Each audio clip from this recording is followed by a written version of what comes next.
What's something that makes you more confused the more you think about? Space. Used to have full panic attacks when I was a kid thinking about how big it was and how small that made me. Now I think space is cool, but it still kinda terrifies me. Everything about us, all our experiences, memories, thoughts, will just poof out of existence one day when we pass on. Just gone. Erased from existence.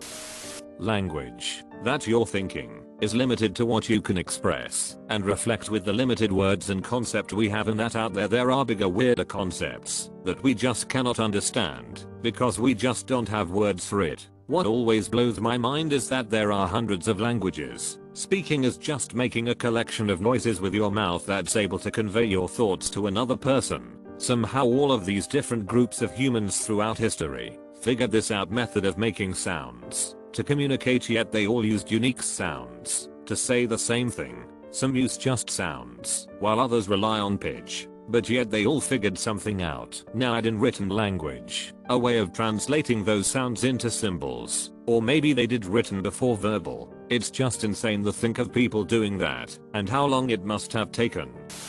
During a road trip, my kid mentioned that you can travel east or west forever, but you can only go so far north and south, and I couldn't stop thinking about that for like 4 hours. It's the geometry of it all. A sphere is 3-dimensional. An UHH, spherically symmetric. To make a loop that goes on forever, like a line of latitude, you need 2 dimensions. Like how you need a flat piece of paper to draw a circle. You can draw the circle clockwise, top of page, right of page, or counterclockwise, right of page, top of page. So the order does matter. On the globe there are circles of latitude of many different sizes. At the equator they are large. Those through Canada are smaller. At the end pole it's a point. There's 1 dimension left over, in/out of page north south. But we can't make that one into a loop because it's only a single dimension. We can use that dimension to order our circles of latitude like a skewer for a kebab. The poles are where the circles have 0 radius. It's because with 3 dimensions that you can only make 1 pair of dimensions plus 1 left over that you have that weird quirk. Seeing real dinosaur bones with my own dumb eyes. 40 million years ago, that was a living creature. 40 million. How do I even understand 40 million anythings? How could they possibly still exist for me to look at? How am I seeing something so old and now I'm freaked out?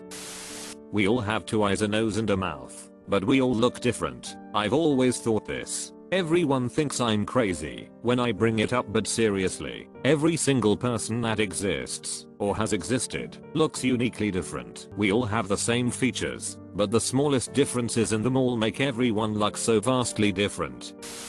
I don't if it's true for others, but I get fear and terrible nightmares if I think of a tiny doll. It's even when the doll is cute and not scary. 9 years back, when I was in 4th grade, I got a nightmare so wild and scary that I got a very high fever for 4 days and I couldn't dare to close my eyes. The nightmare has nothing scary in it, but just a tiny doll standing and staring at me in full black background, and it gets tinier as I see it, but still I see it completely visible, even if it is reduced to a size of sand grain.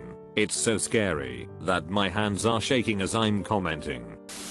The way the government and society is, the government is there to keep us civil, but it seems somewhat controlling. We are born.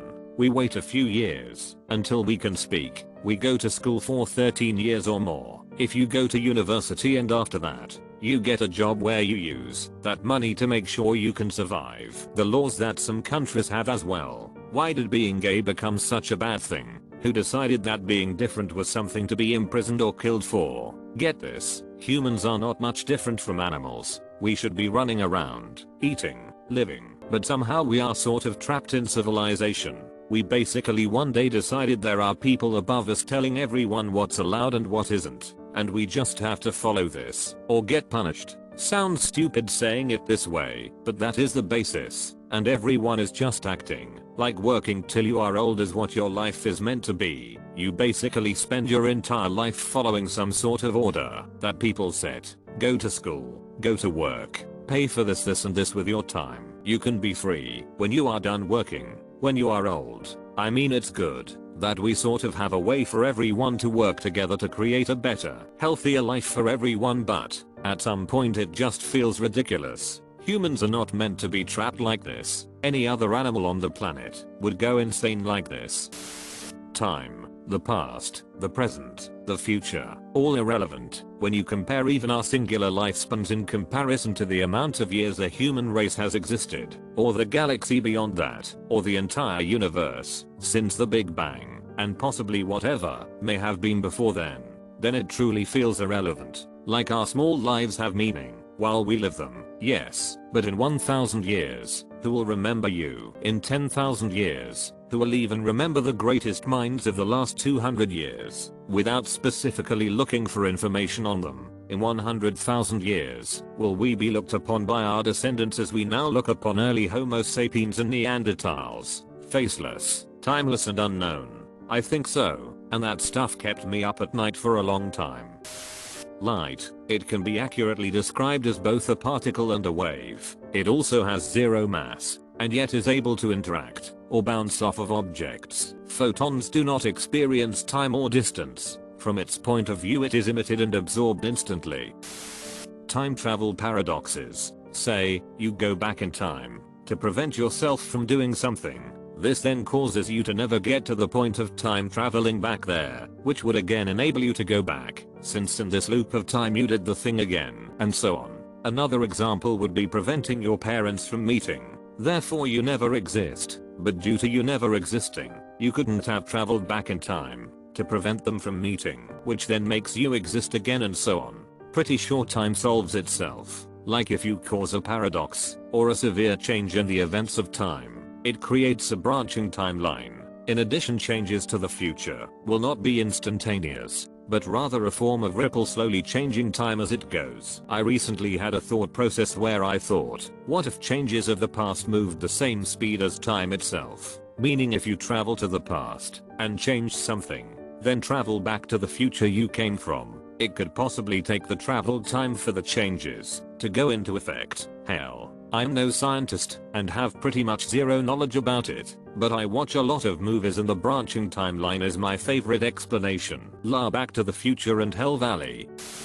Why we exist. The universe is massive, way larger than just this Earth, which in itself is pretty damn large. The universe is so large that we literally aren't able to perceive how infinitely large it is, and as a converse, how small we really are. Additionally, we don't exactly know why. We have a very basic explanation for where we came from, which is nothing. Something came from nothing. Why? We don't know, and so we exist. Small beings made of reused energy from past beings, with instincts and desires that make us all gravitate towards the same general goals, to fulfill immediate desires, create happiness, and maybe interests that serve little to no importance to us. And our intimate goal of existence is to reproduce and start the cycle all over again. And at the end of the day, it's all for nothing. You will die in 70 to 100 years, and your offspring will do the same meaningless things you did, create more of themselves, and then they will die too. Within a few generations you will be completely forgotten.